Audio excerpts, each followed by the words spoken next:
So welcome again for those joining live and to those joining on the recording. You're joining the Communities Addressing Loneliness and Building Wellbeing event hosted by the Network of Wellbeing and Eden Project Communities.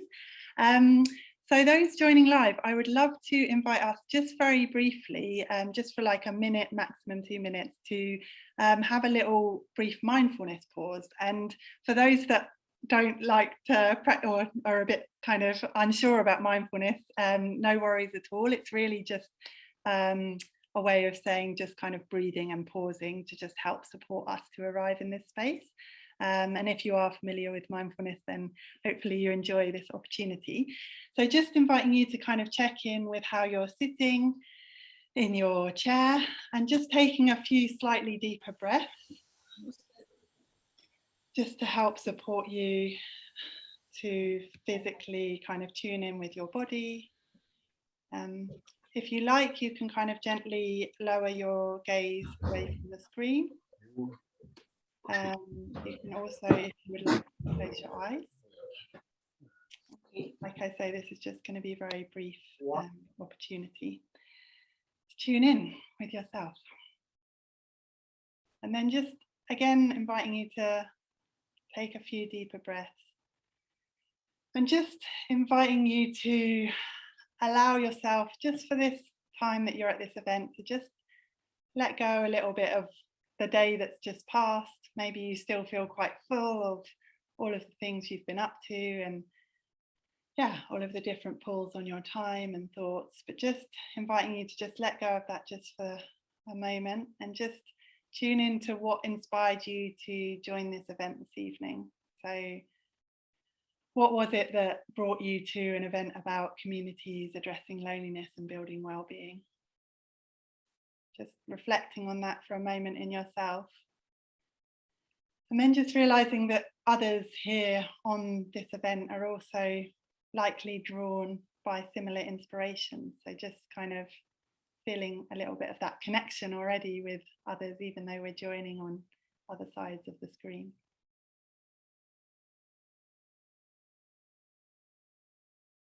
And then with a final few deeper breaths, I'll invite you to open your eyes again if your eyes were closed, or bring your eyes back up to the screen if they were lowered.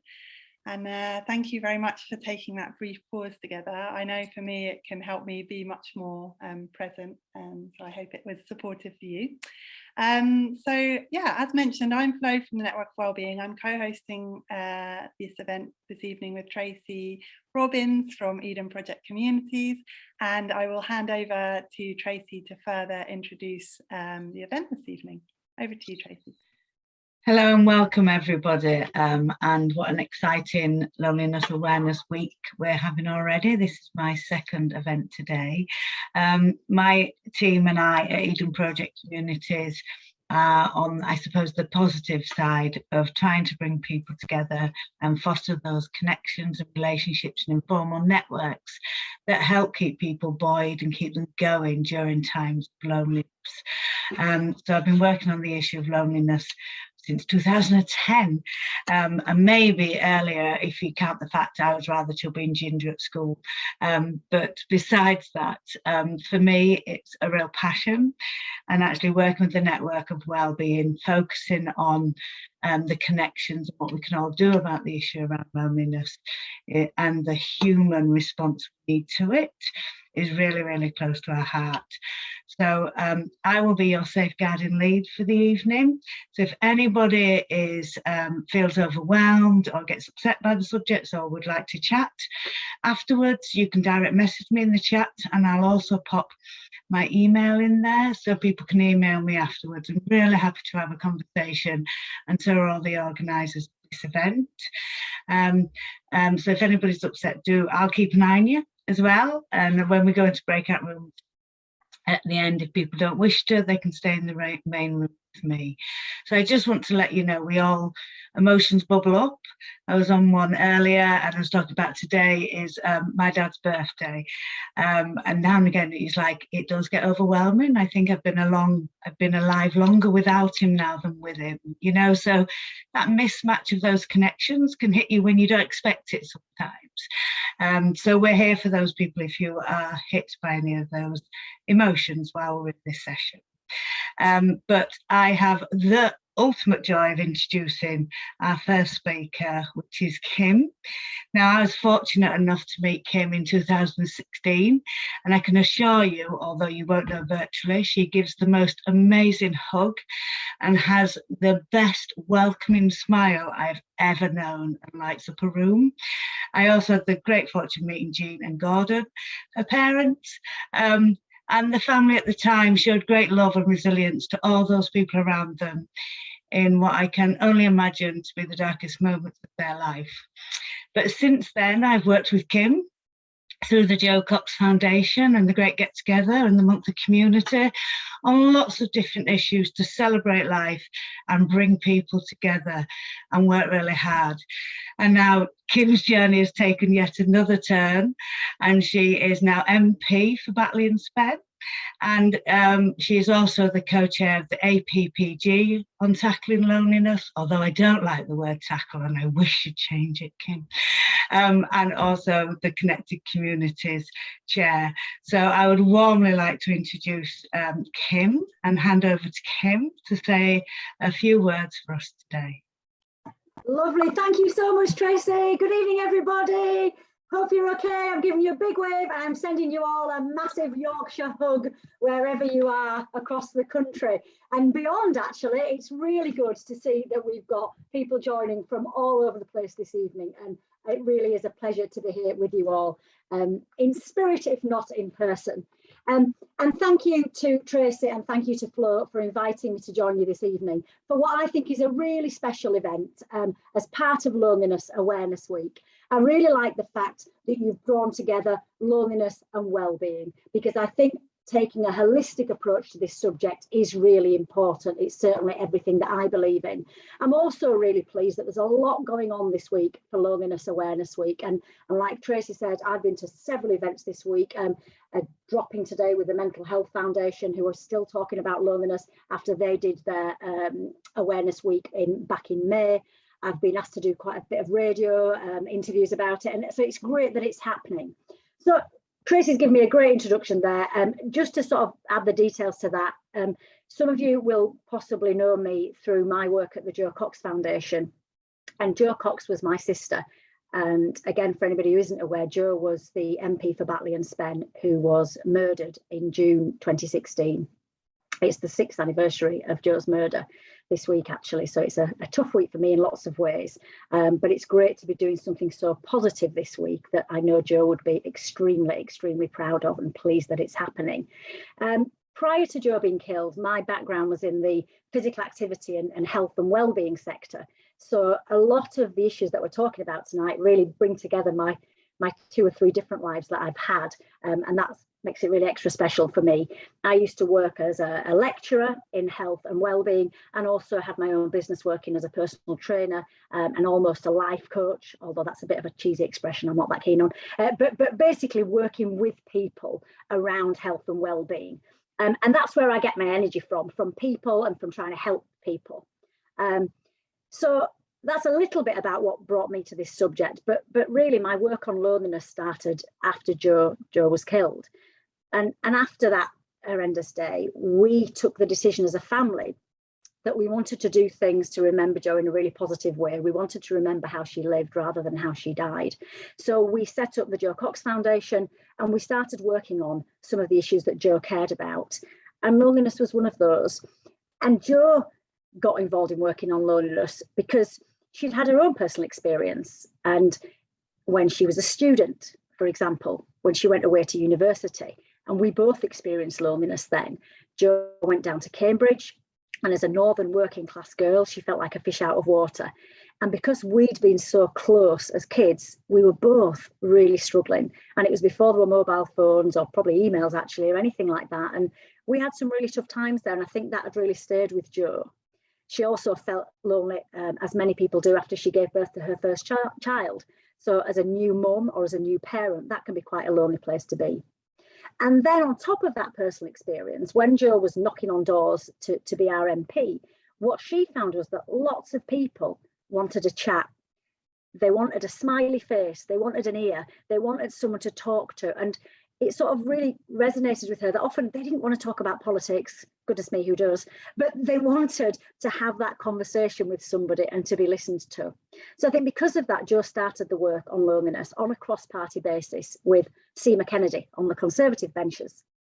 And then after Jo was killed, Rachel Reeves, who was a friend of Jo's, said, we can't let this go, we've got to keep this work going. And she started working with Seema, again on a cross-party basis, to really turbocharge the work that Jo had started. And as a result of that, we ended up with the Jo Cox Commission on loneliness, which led to the world's first ever Minister for Loneliness and the world's first ever government strategy for tackling loneliness. So all that work was absolutely brilliant, and it was building on the work, as Tracey alluded to earlier on, that so many amazing people had been doing for years before that, and it just needed that kickstart. And I guess for me, it was one of those moments where I really realised, as much as I hadn't been a political animal until that point, that politics can make a really big difference on some important issues that the country faces. And if you get an MP who is prepared to champion something for you, it can really get things going. Through the work that we did through Jo's Foundation, we did a lot around building strong communities. And as Tracey has mentioned already, the Great Get Together was at the heart of that. And this was the weekend of activities that we do on Jo's birthday, which is the 22nd of June.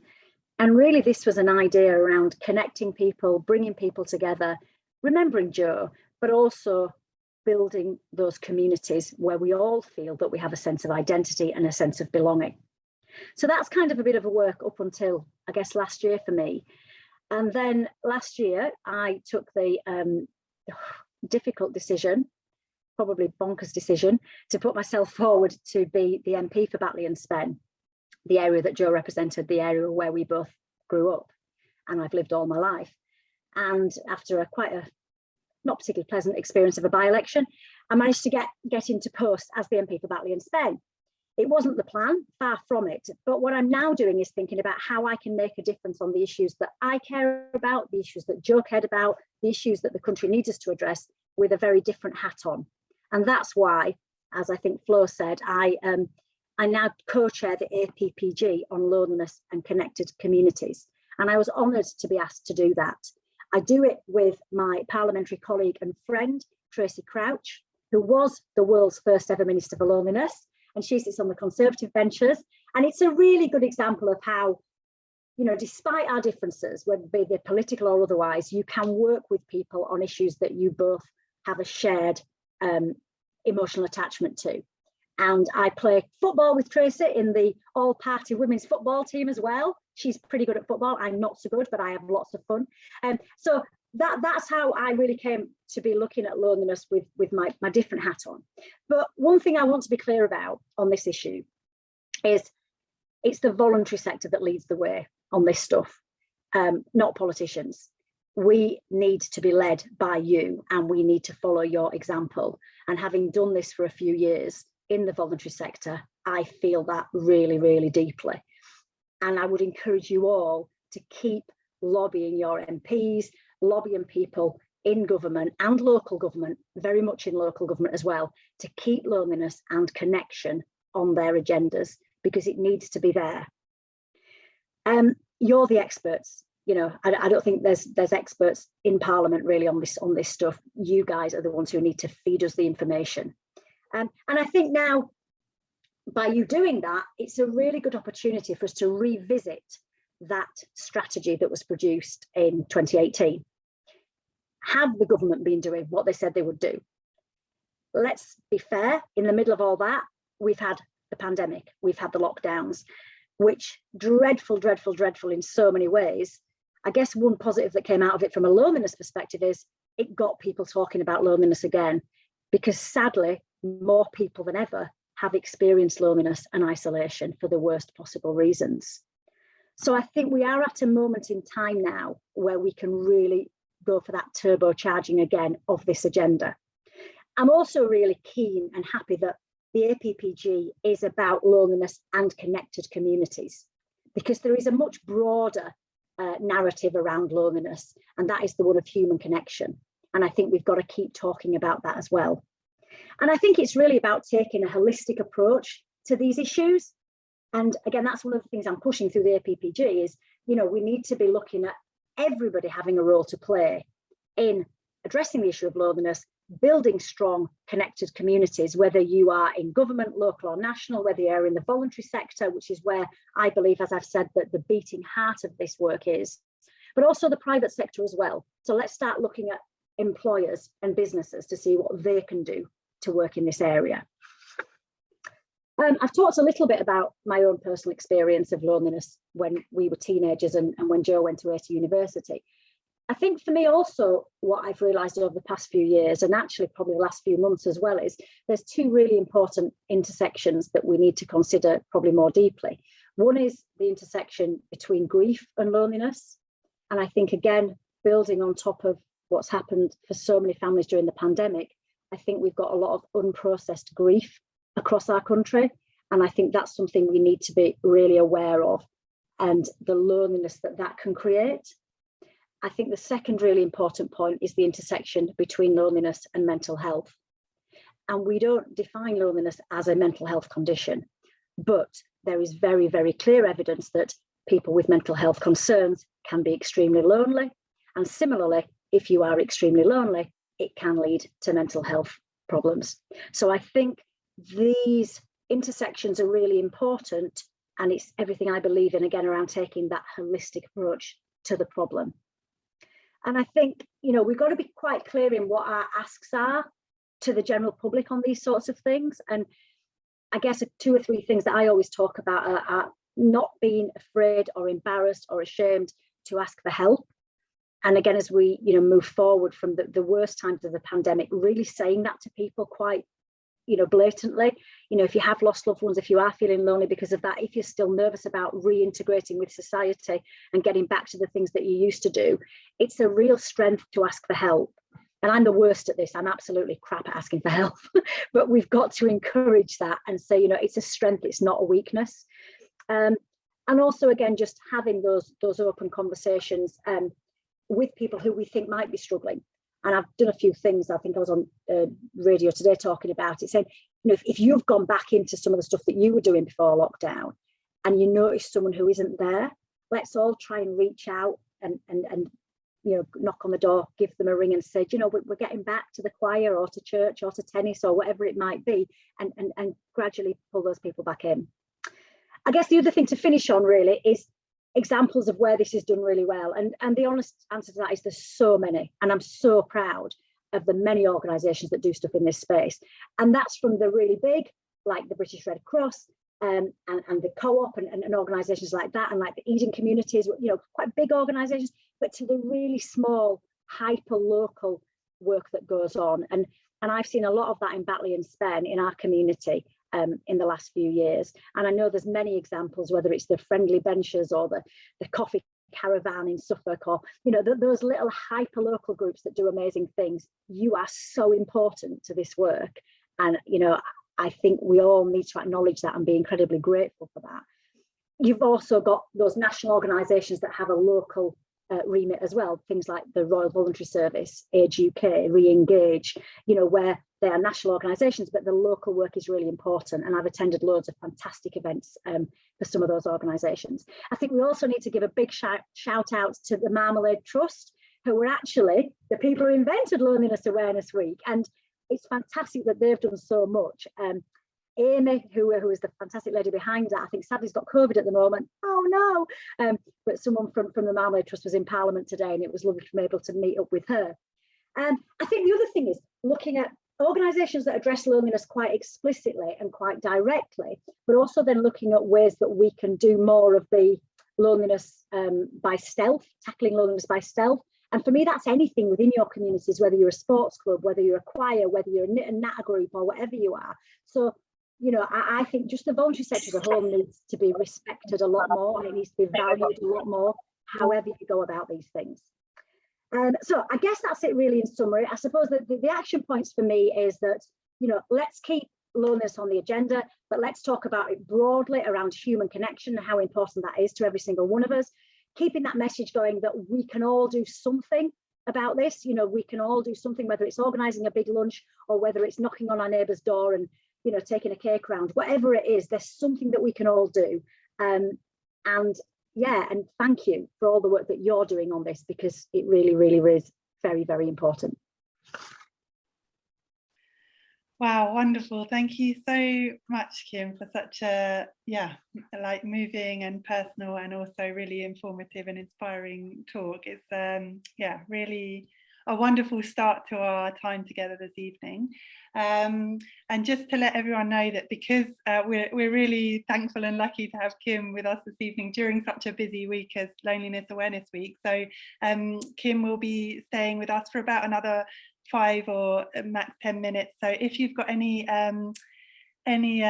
questions for Kim, I see a few have come in through the chat box. We'll try and ask a few questions for Kim now before we go to our further 2 speakers for the evening. So do put those in the chat box now, and we'll try and get through a few of those questions for you, Kim, if that's okay. I'm really, it's wonderful that you talked about the role of organisations big and small, because we're going to be handing over later to Linzi and Nuala, our further speakers, who will be talking about that in practice. So, but yeah, that's a really great kind of lead into what we're going to be sharing later in the event. But just to start with a kind of broad question about maybe of course loneliness can be a very personal and a very individual issue in a lot of ways. So one question is, what issues can arise when trying to address such a personal issue at a kind of government and policy level? I think it's remembering that even though it sometimes doesn't feel like it, politicians are people too. Although in this place you wouldn't always know it. But anyway, but remembering that probably at some point everybody in this place, in Parliament, has experienced loneliness or will know somebody who has.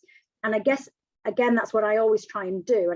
And I'm not institutionalized enough yet to not be able to do it, is looking at the real world and then looking at the world of Westminster and the world of politics, and making those human connections and sharing those human stories is really important. So trying to, you know, again, as I've tried to do tonight, and I was trying to do, is give my own personal experiences in the political arena as well. Yeah.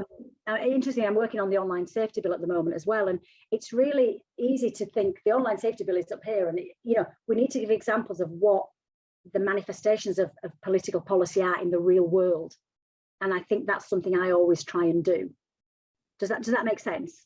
Makes complete sense, and it really helps to bring the issues home, like you say, and show the impact that it has on people's day-to-day lives. And in a lot of ways, so many political issues are also sort of course, such direct personal issues, you know. So I think with loneliness, it becomes even more important to remember those human aspects that you've talked about. A question from Helen is about the kind of, you mentioned that the voluntary sector is the beating heart of addressing isolation and loneliness, but there can be a lot of challenges in the kind of the funding landscape, particularly in the Northeast. How would you recommend that this is addressed in order to continue this vital work? Helen asks. I think that's a really important point, and I think that's partly where holding the government to account is important. You know, there were a lot of promises made in 2018, and part of that was about investment. Let's make sure that that investment is being followed through. So that's where lobbying your MP is really important. I think there's a bigger issue with the voluntary sector and funding, and having experienced it myself, this really resonates with me, is short-term funding. You know, 6 months, 12 months, what can you actually do in 6 or 12 months? You're just getting going, aren't you? So I think we all need to lobby funders to look more at long-term funding. I'm doing something in the constituency in a couple of weeks' time with sports clubs and organisations, and that's one of the big points I'm going to make there to the National Lottery and to Sport England, is there's no point giving those little short-term grants, because you spend half that time writing the next funding bid or worrying about where the next money's coming from. So I think lobby MPs and local government as well, you know, make sure that if there's any money coming from the council, that they take a long-term view on it, because a lot of this stuff, probably a bit naughty saying this, but is doing a lot of the council's stuff for them. So they should be prepared to put money behind it with a long-term strategy and with a long-term plan. And I think make that, the more of you and us make that point to funders, I think the more it will eventually sink in. And I think the other point, sorry, just a quick point on that as well, is sometimes I know there's an issue in the chat, a question in the chat there about the word loneliness. Sometimes you might be a bit more stealthy in how you do things. So you might use a bit of a hook, which might be around the creative arts, or it might be around sport, or it might be around something else. And it's kind of doing that, addressing loneliness and connection, you know, more subtly. And it ticks other boxes as well. I mean, we do a lot of stuff around in the foundation around cohesion. You know, so you're doing community cohesion, but you're also addressing loneliness and lots of other issues as well. So be a bit more creative, I think, about how you design your projects. Yeah, no, that's really helpful, and looking at that kind of holistic, integrated approach. So I think I'm aware that we're short of time, so maybe we're going to, I'll take one more question that's come from Jackie around kind of mapping the different types of connected and resilient communities. So and this maybe is a question for you, but also like we're going to go on to, you know, share with each other and connect with each other. So Jackie asks, have you thought about or got any views on community mapping to help create more connected and resilient communities, helping people to find the opportunities, resources and places to connect with each other and more?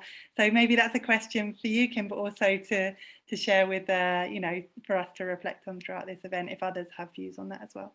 Yeah, I mean, I think there's two things there. I'm not exactly sure which bit Jackie means, but there's the national piece around that, connecting the connectors.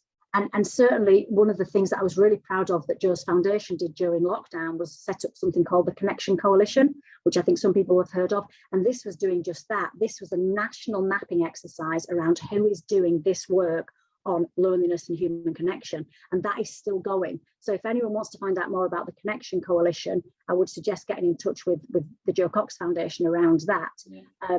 And again, that comes back to again the point about funding. If we join together, we've got a much louder voice and a more powerful voice. So I think that's one thing. I think in terms of what that looks like at a local level, I guess it's getting yourself out there and meeting other people and organisations who are doing things in that space.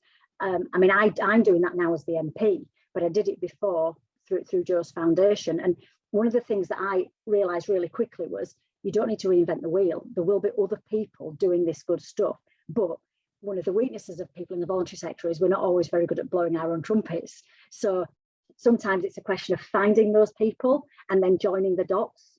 And again, when it comes to funding, you know, I used to encourage do a joint funding bid. So it might be the local sports club and the local you know, organisation who do something around arts and crafts. Could you join something together? Could you do it with a young person's group? Could you do a project or an event that brings people together in that community? So there's the national piece around connecting organisations. And again, I mean, this is what tonight's about, isn't it? Forget me wittering on, meet each other, join each other in the chat. And you know, you've got a massive network here of groups across the country, get to know each other and have that powerful voice together. Thank you so much, Kim. That's such a lovely point to kind of lead us into the rest of our event this evening. And yeah, we'll definitely share the link to the Connection Coalition in our follow-up email so that people can look into that, and definitely we'll spend some more time connecting with each other this evening. So just want to say a really warm and big thank you to you for taking the time to share with us this evening. And yeah, feel free to stay as long as you are able to, of course, but I know that you might need to drop off at some point. I do need to go, Phil, but I just want to say a massive thank you to you, massive thank you to Tracey and to everybody on the call tonight. Thank you for everything that you do. It really does make a difference. And I know it can be hard sometimes, particularly when you are in a small organisation, there's only a few of you. Just keep going, because you can do it. You can tell you used to be a coach. Right, thank you. Thanks for the pep talk.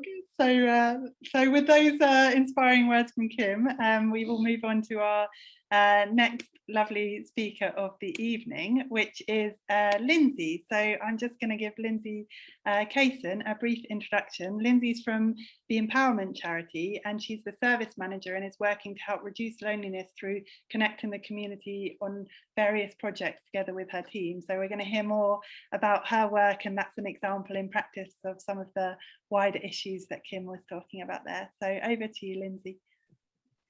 Great, thank you.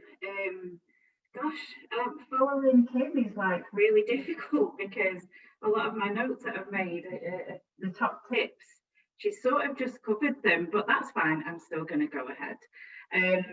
So I sort of entered into the loneliness and isolation industry, I suppose, when Tracy Crouch came about, because I worked with the British Red Cross So they kind of rolled out a sort of initiative really called the Community Connectors, and I applied for that position and got it, which was amazing because in Blackpool, where I am at the moment, to me there wasn't much going on specifically on loneliness and isolation. I just wanted to talk a little bit about my work journey though before that, because I think, you know, there's lots of different people on the line, and I think that my career has been so all over the place, and I think that's kind of made me who I am today, and I think I'm best placed to do what I'm doing. So I started off as a photographer. So I had a photography degree and started being a photographer for Blackpool Council. So I was running around the town photographing either cracks in pavements or on the Blackpool illumination stage, which was absolutely terrifying, as you can imagine. And after a couple of years, I decided it's good, but I need more connection. And I experienced that loneliness and isolation myself. Obviously, looking back now, I can see what it was. But, you know, being a sole trader, it's very difficult to get that connection. Especially when you're young and all your friends are going out and maybe having a party, and then you're like, oh, I can't do that because I've got to get up the next day. You know, it's quite difficult. So I started looking at different funding. But what was funny, my friend said, you should apply for an Arts Council grant. And I'd never heard of the Arts Council. I had no idea what the Arts Council was. And I had a look and I thought, oh, that'd be nice. That'd be really lovely. I'd be able to bring people together and do photography and creative things. So I just wrote this bid and sent it off. And then randomly, I got a phone call from my mum saying there's a massive brown envelope. And I was like, what is it? What's in it? Open it. And I've been awarded like £10,000. And I thought, oh my God, like I'm going to actually have to do something now. So it was really the start of me working in the community and just bringing people together. And I kind of realised that the actual activity, it didn't really matter what it was actually the things that happened when you just brought people together to do some shared activity. And that's really the running theme of some of the stuff I've done over the last couple of years, really. But it was fantastic. I had a great time. And then it finished and I thought, oh no, what now? So I carried on working in the community. And as I say, that led me to working with the British Red Cross, where I learned very, very much specifically on loneliness and isolation. It all kind of made sense then, the work I'd done in the community before, that's what it is about. It's reducing that loneliness through a social connection of some sort. So yeah, that ran for 2 years and it was a fantastic experience. I learned a lot, I met a lot of people, and I realised that I wanted to do more in Blackpool, and that's how I found Empowerment Charity. My boss is on the line at the moment, so I'm trying not to look at him, to be honest. I hope I'm going to do the pitch right here, but Empowerment Charity was just a very sort of, it seemed quite a quiet, amazing charity that was doing so much work that no one knew about. And I was really gobsmacked when I walked in, because I just felt really welcome and like I found people that were doing things that were amazing, and I just kind of wanted to be with them. So I was really lucky to receive a fund, which meant I could then start a service at Empowerment. And I was very lucky that my boss, who's a CEO, decided it was a good idea as well. So very, very pleased about that. So I'll just talk now about Empowerment Charity and the work that we do. So Empowerment advocate for people. It doesn't matter who you are. We advocate. So we advocate for adults, we advocate for children. We have a lived experience team. So the lived experience team are people with multiple disadvantaged backgrounds that are now, you know, out there advocating for people that have been in their positions. We work with children who are victims of domestic abuse. And we do lots of different projects as well. So we're working on the Safer Streets project at the moment. So that's a little bit about empowerment, but my service specifically is around loneliness and isolation. And that's really what I wanted to talk about, because I love my projects and I love all the people that I work with for various different reasons. So my service started off called Bess, and it was Talk to Bess. So I wanted it to not look or sound like a service, mainly because some of the people that I've been working with had between 10 and 15 services involved in their life. So I didn't want to create another service. I wanted to make sure that I was offering something a little bit different. And we started, and then all of a sudden the pandemic hit, and I was like, oh no, now what? So I started Best Buddies, which was a telephone befriending service. So there wasn't one in Blackpool before. And so I created Best Buddies, and we went from about 15 people that we were helping to 150 in like 2 weeks. So it was really quite extraordinary, really, because people were reaching out, which was, again, amazing in itself. So that ran up until January this year. And along the way, new projects emerged. So we have a project in an area of Blackpool called Claremont, which is a very deprived area, but there's amazing people that live there that do a lot of amazing things. So we've kind of taken on a building there, a community centre, an old library space, and we run a digital group with men. But I can tell you there's not much digital stuff that goes on, because we've been fishing, we've done barbecues, we've done gardening, they've had a lot of moaning, they've had brews, they've done all sorts. But again, it's just saying we're going to do a digital group just specifically aimed at men. And obviously lots of men come forward, which was great. But, you know, they are the advocates. They go out, they speak to their neighbours, they now speak to different people that are just walking past and say, you know, do you want to come in? Do you want to have a brew with us? You know, and that for me is the amazing part, really, about the bringing those people together, but on a specific subject. So specifically those men who were not able to connect with anybody else in a digital way. Another project that I'm working on at the moment is Elliot's Place project. So I am going to talk a little bit about suicide at the moment, but we do have lovely Tracey here as our safeguarding. So please reach out if you feel that you need to. Elliot was a young man in Blackpool who sadly lost his life to suicide. And we've been speaking about wanting to work with young men in Blackpool for quite a long time, really, but there hadn't really been the right kind of opportunity to do that.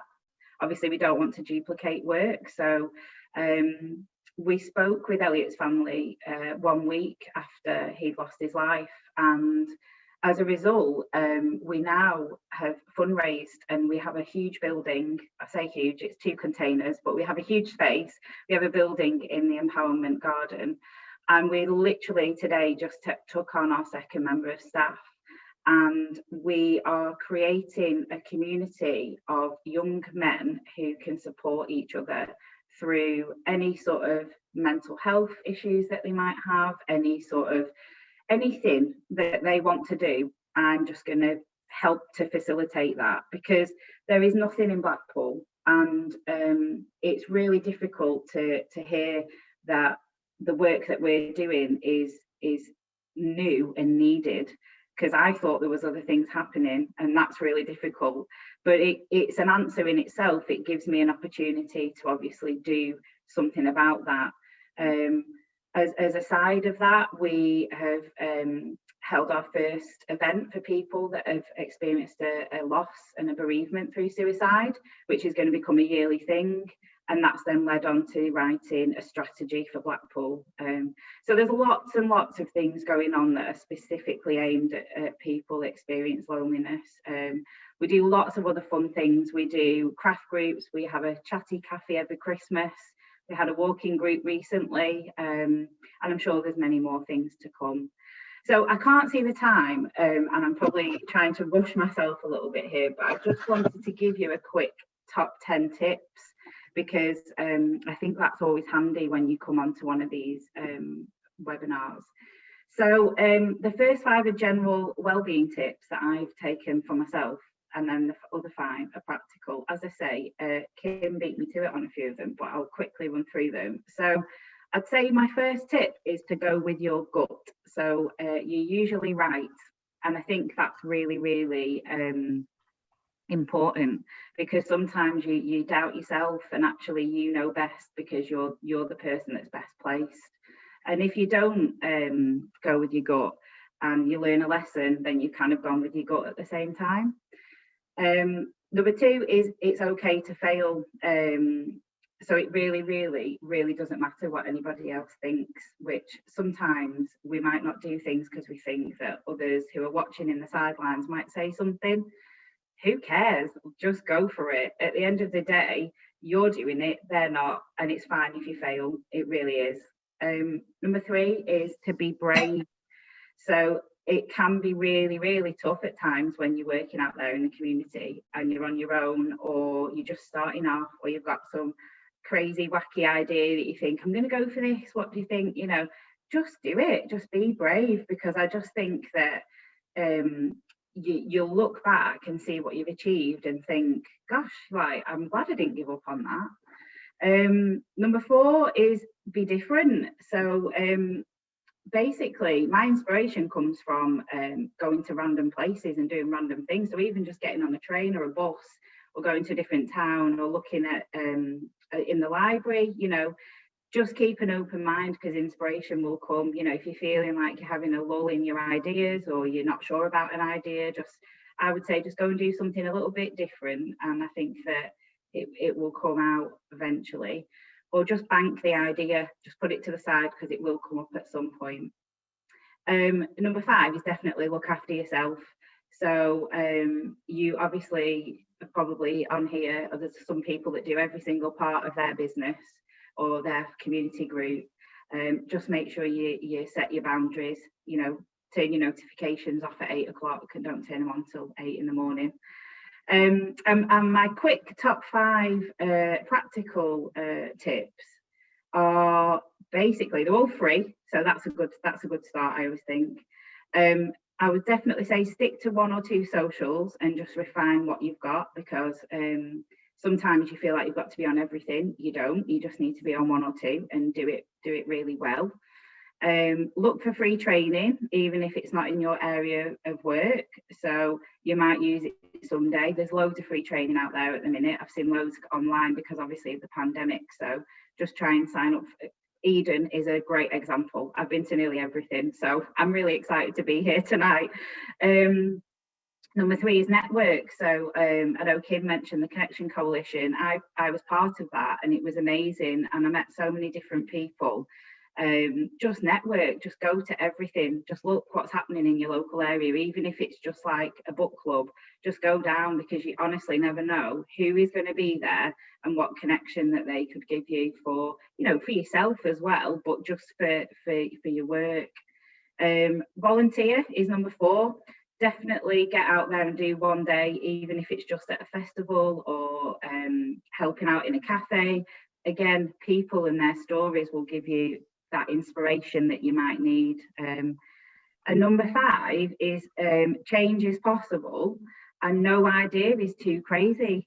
Just go for it. That's what I say. And my boss will probably vouch for me on this, but I'm always going with crazy ideas, and they always come off in the end, and they're always the best. So that's me. I don't know if I've gone over on time. I'm sorry, Flo. But yeah, thank you. No worries at all. Thank you so much, Linzi. I'll hand over to Grainne to ask you a few questions. Linzi, thanks for that. It was particularly those top tips, so useful. And we have had a few questions beforehand and also during the chat. So I just want to start off with Sally Harlan's question, which is, how do you reach out to people or identify them when they're needing help?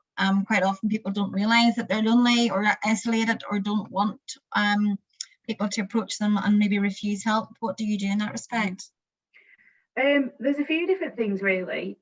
Sometimes people come to me by way of a referral, which is sort of usually the kind of social prescribers or the medical side of things.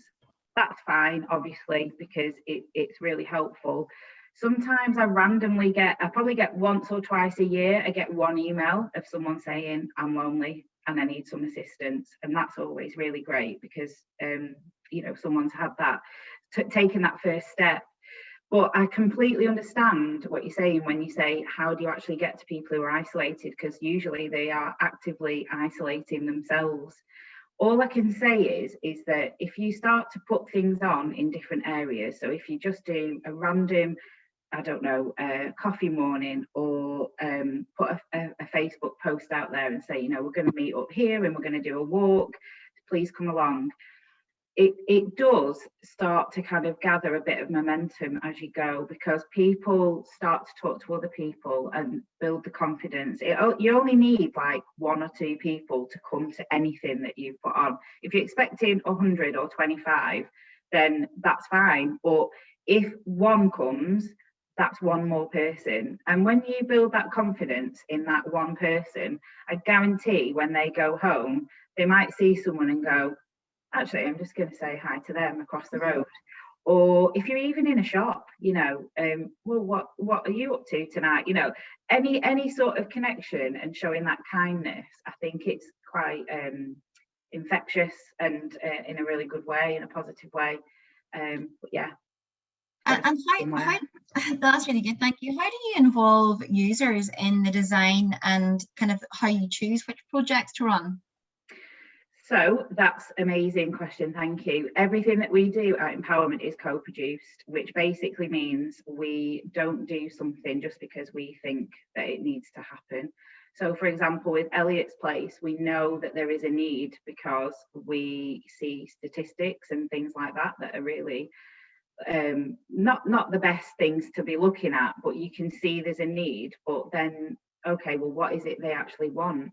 So we built the space. The space it just kind of looks like a house. It doesn't look like a bit of a service. It's a chill out space, I guess.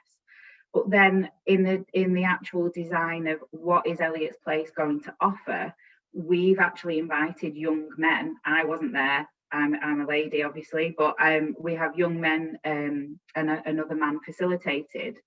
And we said, right, so what's good and what's bad? What's your experience? And they just had a general conversation with a youth worker around, you know, what's your experience been? So, you know, oh, well, at Elliot's Place, will there be a reception? Absolutely not. Oh, good, because we don't like walking up to reception.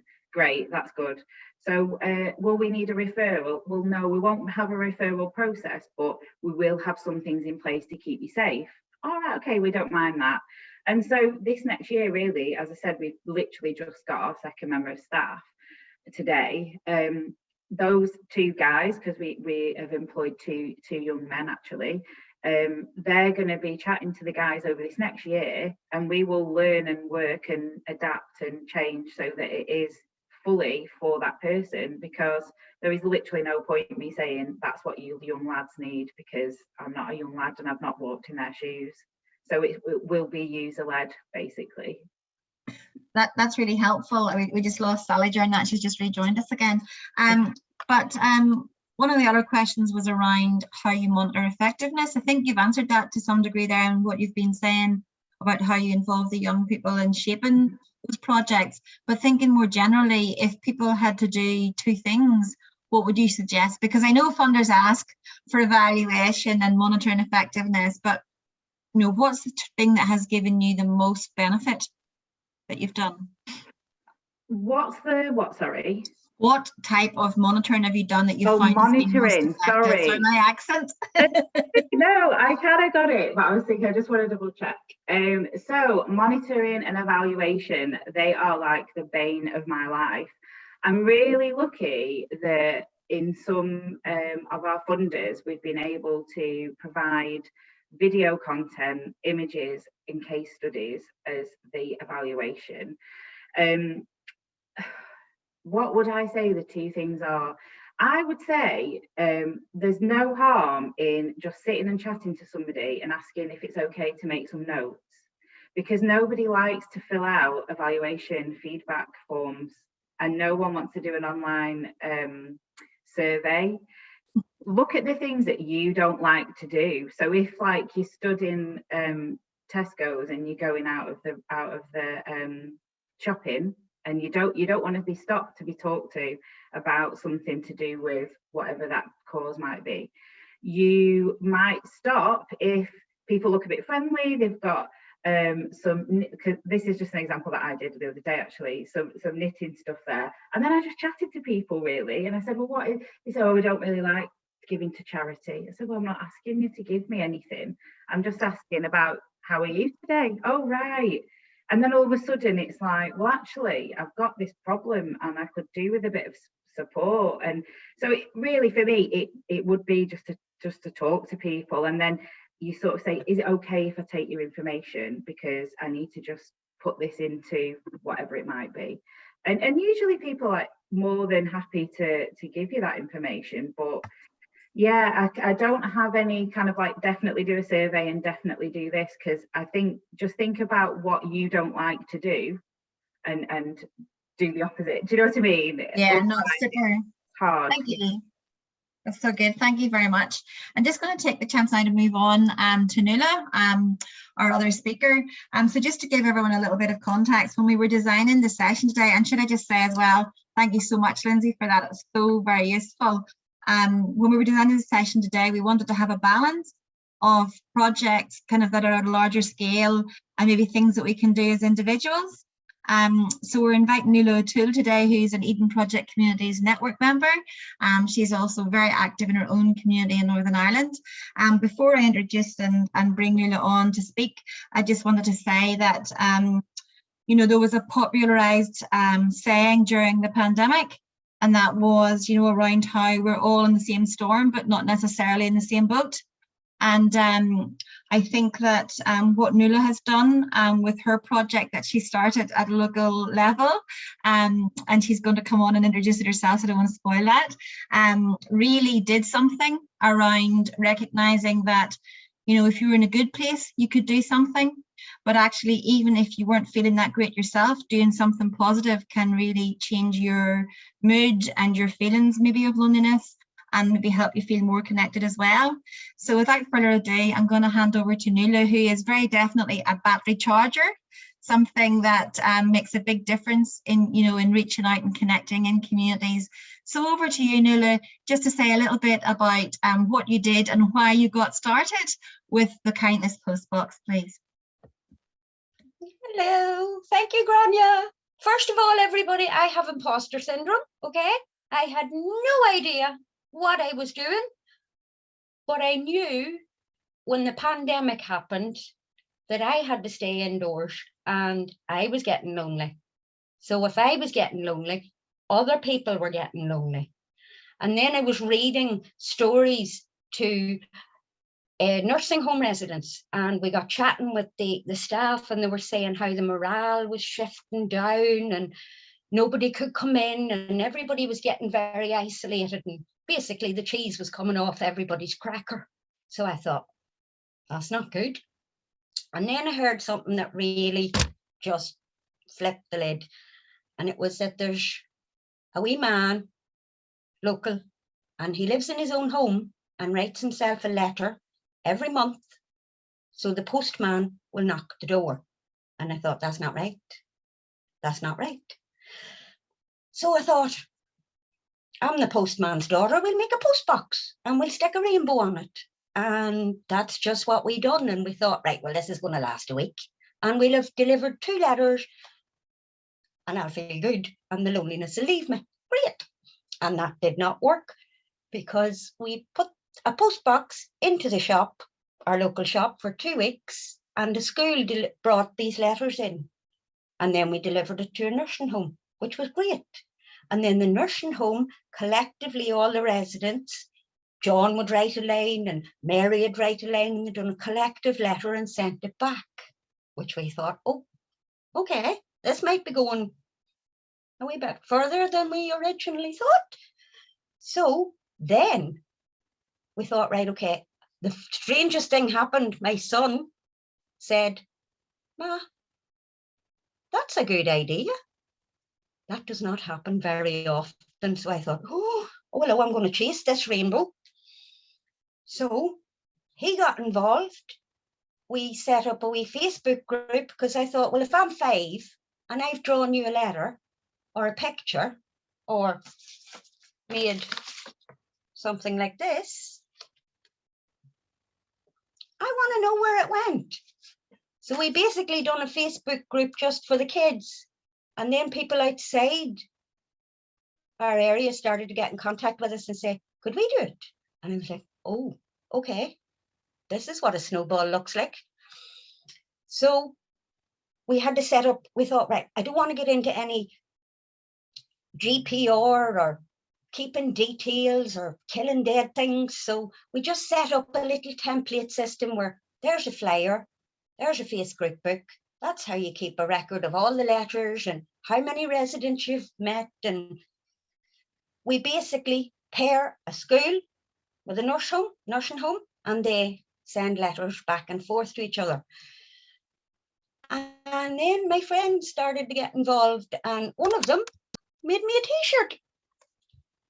And then we absolutely lost the run of ourselves entirely, because we realized very quickly that we could get out for tea and cake when we delivered the post boxes to the schools.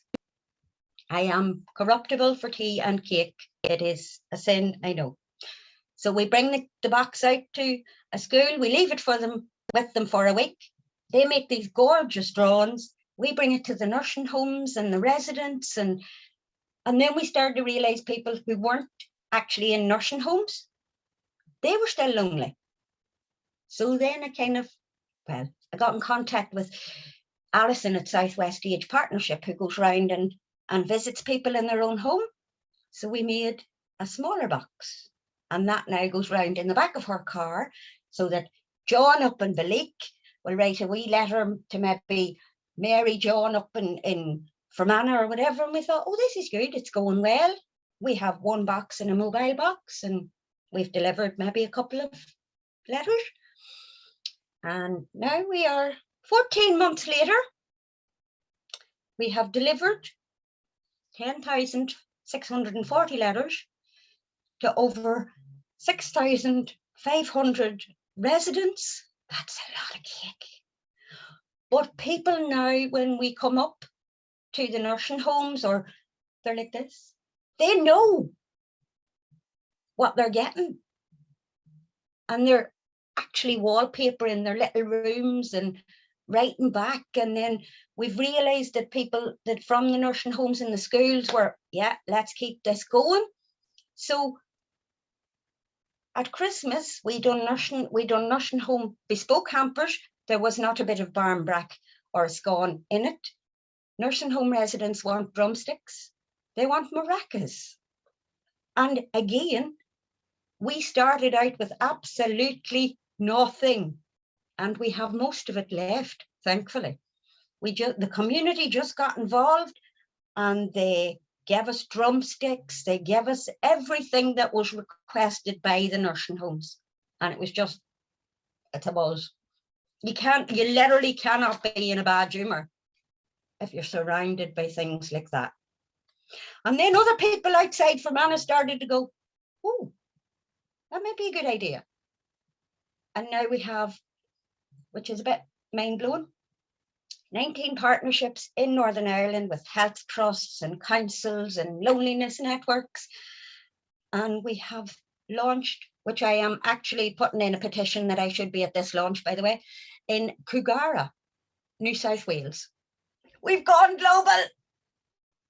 That's my story. And all you need is one person to make one difference, because it's like you and your boat, Grainne. If you have a boat of kindness, everybody's going to get on there. They want on the ark of kindness. So that's my story, and I'm sticking with it. Can I just say as well, you just started that off from scratch with nothing. Oh, and that's nothing. why Not just thing. So inspirational. So thank you so much for sharing that with us. It's such a positive way as well to move on into the next session. I think you haven't got questions, you've just got huge level of support there in the chat.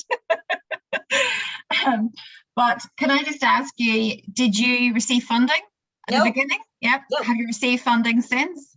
Tesco's, you know, when you know the community champion, and you go, you've got a wee bookshelf in there, love, could I put my kindness post box up for a week or two?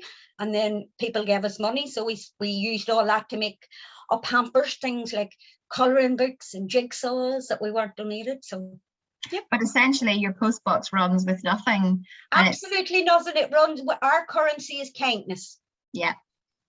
And what a lovely way to move forward. Thank you so much, Nuala, for sharing that.